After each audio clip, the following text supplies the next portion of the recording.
Hello and a very warm welcome to you. Today we're going to dive into a story you might think you already know, but we're going to look at it through a whole different lens. We're talking about the story of Ibrahim, or Abraham, and not just as a prophet. We're going to see him as this incredible model of intellectual courage, someone who took on an entire society with nothing but the power of a really good question. So, here's how we're going to break it down. First up, we'll get a feel for the world he was born into, the unquestioned status quo. Then, we'll watch as he just rationally takes down their core beliefs. After that, we get to his powerful declaration of independence. And finally, we'll unpack the big idea, the enduring principle that makes his story still so incredibly relevant for us today. All right, so let's set the scene. Imagine being born into a society that is just steeped in ritual conformity. The main thing, the central practice, was worshiping these inanimate objects, these idols. And it was just normal. It was an accepted part of life that nobody even thought to question. But Ibrahim? Oh, he asked a question. And he didn't start with some complicated, abstract argument. No, he went straight for the jugular with pure, simple logic. He just looks at his people and asks, basically, hey, you're worshiping something that can't hear you, can't see you, and can do absolutely nothing for you. Why? It's such a direct, intellectual challenge to the very foundation of their world. And you know what? He didn't sugarcoat it. His assessment was crystal clear, totally candid, and incredibly direct. He saw an error that wasn't hidden or some subtle philosophical point. No, it was completely obvious, a manifest error. And this shows us something so important, having the courage to call out what's wrong, clearly and honestly, even when it makes everyone uncomfortable. But here's the thing, it wasn't just about pointing out a problem. The real core of this story, and what we're getting into now, is how he did it. How Ibrahim deconstructed these deeply held beliefs. He didn't use emotion or anger, he used a series of sharp, logical arguments. Just look at this next question he poses. It's absolutely brilliant. He totally shifts the conversation away from the idols and onto existence itself. He's asking, how can you possibly deny the Creator when you, your very existence, are the living, breathing proof of His power? He's tapping into a universal experience, something no one can deny. We were nothing, and now, here we are alive. And there's a name for this method, existential reasoning. It's not an appeal to blind faith, not at all. It's actually a really sophisticated argument that's grounded in observation, in the lived reality of every single person he was talking to.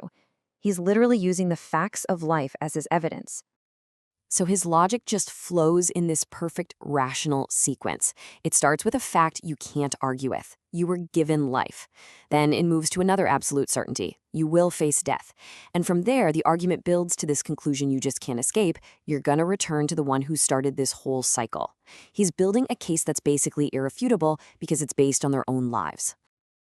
But he doesn't stop with the big philosophical questions.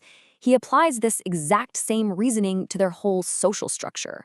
He argues that things like rank, wealth, and power, they aren't signs of privilege. They're a test from God. So he's mixing that deep philosophical reasoning with this really powerful ethical warning against getting arrogant.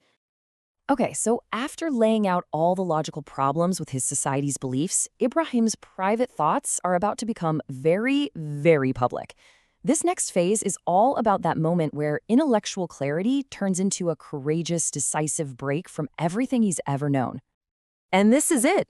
This is his declaration. What an incredibly powerful and gutsy statement. He's not just quietly disagreeing anymore.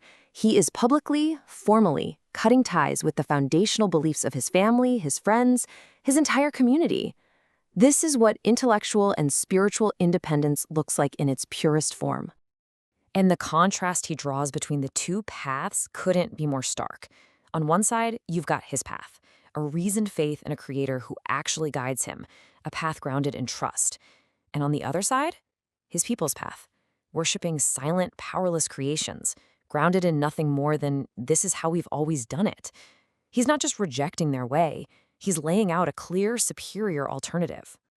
So when you boil it all down, the story is teaching us that true principled belief, well, it's not a passive thing. It's not enough to just think something is wrong. It demands the courage to actually take a stand, to openly break away from falsehoods, especially when those falsehoods have become totally normal.